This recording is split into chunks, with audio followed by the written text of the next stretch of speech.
Terjadi penggerbekan kontrakan Bengali yang menyekap para TKW. Dan para TKW ini bukan dari Indonesia aja. Ada yang dari Filipina, dari Vietnam, dari Uganda. Bener-bener ini sadis banget. Mereka sengaja disekap untuk dijual, melayani laki-laki setiap harinya. Dan uangnya diambil sama mereka tanpa dikasih HP. Dan si para TKW ini hanya dapat makan, minum doang. Dan itu juga katanya sering kelaparan. Yang punya kontrakannya 5 orang Bengali. Ini bener-bener sadis. Makanya buat kalian ya, para TKW nih khususnya.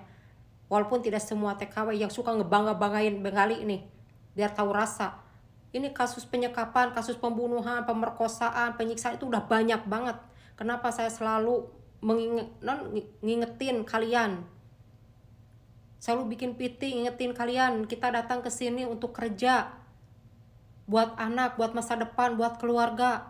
Kenapa datang ke sini malah kena rayuan laki-laki yang modus sampai bisa mencelakakan diri sendiri. Bukan diri sendiri aja yang jadi korban, anak jadi korban, keluarga jadi korban. Alhamdulillah ini para TKW masih punya pertolongan dari Allah dan dari abang-abang relawan ya, masih bisa keluar. Mereka sampai nangis-nangis, ada yang sujud syukur.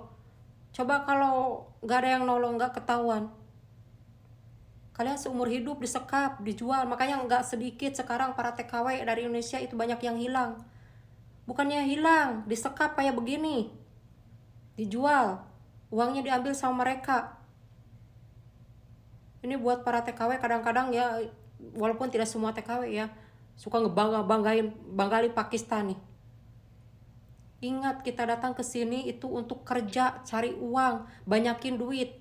Pulang ke Indonesia, punya suami di Indonesia, biar sama-sama kita dari Indonesia. Punya suami dari sini.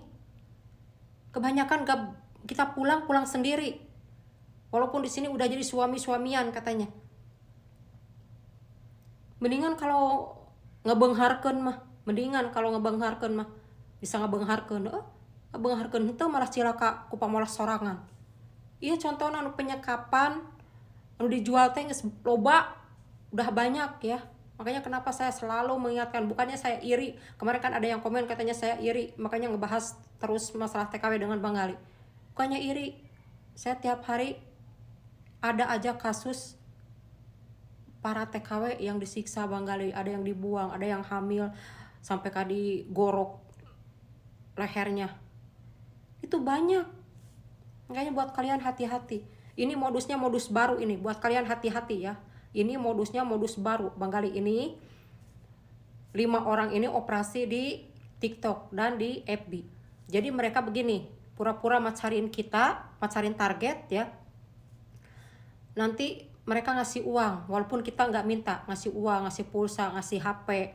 Nah udah pacaran 1 bulan, 2 bulan, mereka ngebujuk kita untuk keluar. Pura-puranya pengen ketemu sebentar.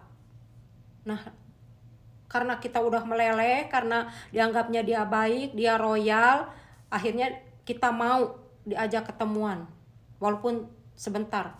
Padahal kalian kalau udah ketemu seolah-olah kalian itu diculik, dibawa ke kontrakannya, disekap, dan kalian tidak bisa apa-apa. Kalau kalian melawan, mereka mengancam akan membunuh kalian.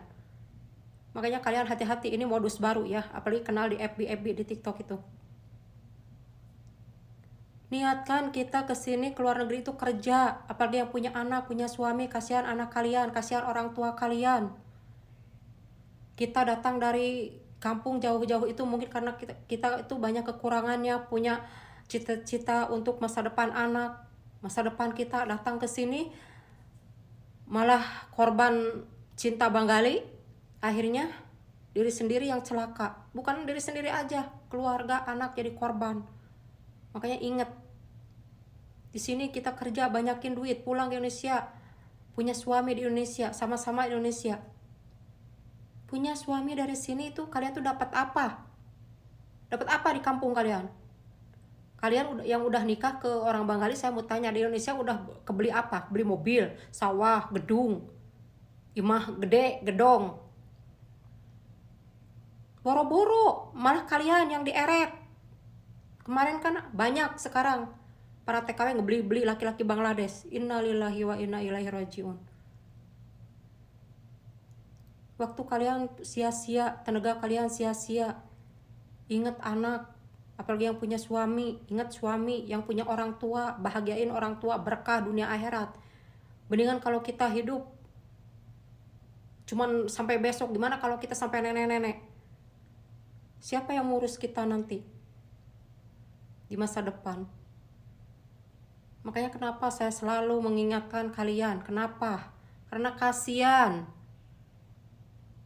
Kalau udah begitu, disekap, dijual, mendingan ini alhamdulillah masih punya nasib baik, ada yang nolong. Kalau enggak, kalian seumur hidup disekap, disuruh melayani laki-laki, nggak cuma 1-2 laki-laki satu harinya. Coba. Makanya hati-hati buat kalian yang mau resmi kayak mau kabur, ini modus baru ya. Jangan sampai tergiur kalian itu.